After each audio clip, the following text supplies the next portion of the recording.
Hey there, Kamita Smiles here. I want to talk about Aqua Yoga. So I recently started teaching Aqua Yoga classes, and while preparing for the classes, before I even got started, I wanted to look up information, find other flows, some instruction or instructional videos from other Aqua Yoga instructors.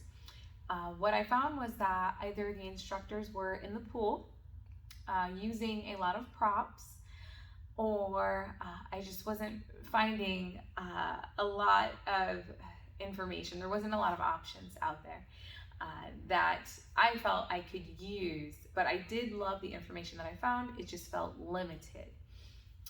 Since then, as I continue to search, there slowly seems to be more information coming out and releasing. Some websites 100% about Aqua Yoga, which I imagine is because we are now hitting warmer climates, especially I'm in the Midwest, East Coast, so we have our freezing winters, and so now we're hitting our summertime, so more of that information is coming up because people want to get outside and go in the pool or use the pools at different facilities. But what I want to do is I want to go through some various stretches and poses that either I came across or others that just came to mind that I use in my Aqua Yoga classes. One thing to keep in mind is, at least for myself, when I teach, I don't go into the pool. I stay above the water, around the pool, so that the students, practitioners, participants can see what I am doing. And then, to the best of their ability or what they feel comfortable with, they do with the comfort of the support of the water or with various props that they may have with them. I normally don't use a lot of props, but I love to give that option. And one thing particular about instructing these classes is that there's no judgment. I'm there, and whoever the instructor may be, if there's a sub, is there to just guide the class and allow people to use what they need. Maybe some people use the lining or the walls of the pool for support. Other people use noodles. Other people use water weights.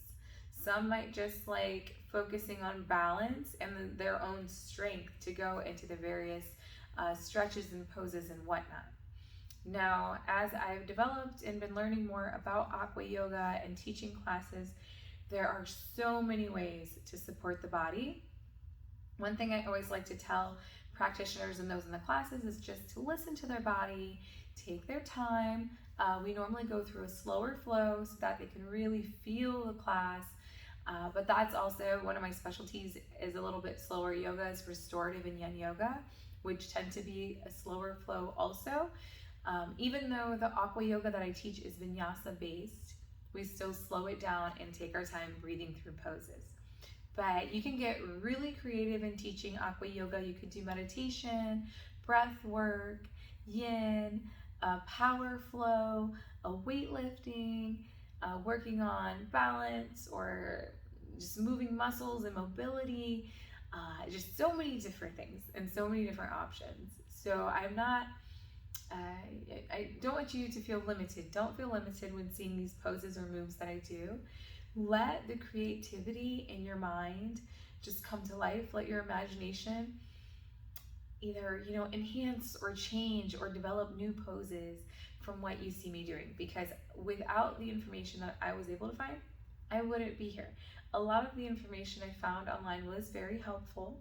Like I said, it just felt limited. So it was nice though, because it allowed me to see certain poses or way instructors did things, and then I could make them my own, which is part of the fun of teaching and guiding others through flow.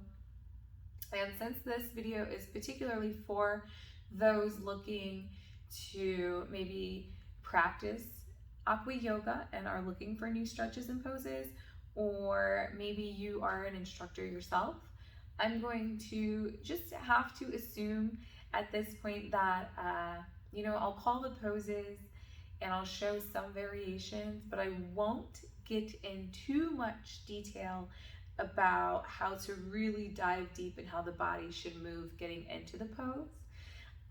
There are so many other videos out there that can really break down poses. I post other videos that talk about and give the breakdowns or just show how to move into certain poses. So we're not going to worry too much about that. It's always just feeling the body, and of course, whether it's you or someone else doing these poses, just listening to the body and making them their own. But I will give some hints and tips and tricks. I have my trusty dandy laptop behind me we're gonna go through. And if you do have any comments, questions, you're confused about anything, please feel free to connect with me, leave me a comment below, reach out, visit my website, hit me up on Instagram. No matter where you'll find me, if you look up Carmita, C-A-R-M-I-T-A, Smiles, S-M-I-L-E-S, you'll find me somewhere, whether on Facebook, Instagram, or what have you. So let's get started, and yeah, this should be fun and exciting. Start to get the imagination rolling. And for one more quick note though, you do have the option, of course, if you are an instructor, you may be in the water with your participants, with your practitioners. That's not a problem. That's so wonderful. We each teach our own way. Like I said, we make these classes and courses our own.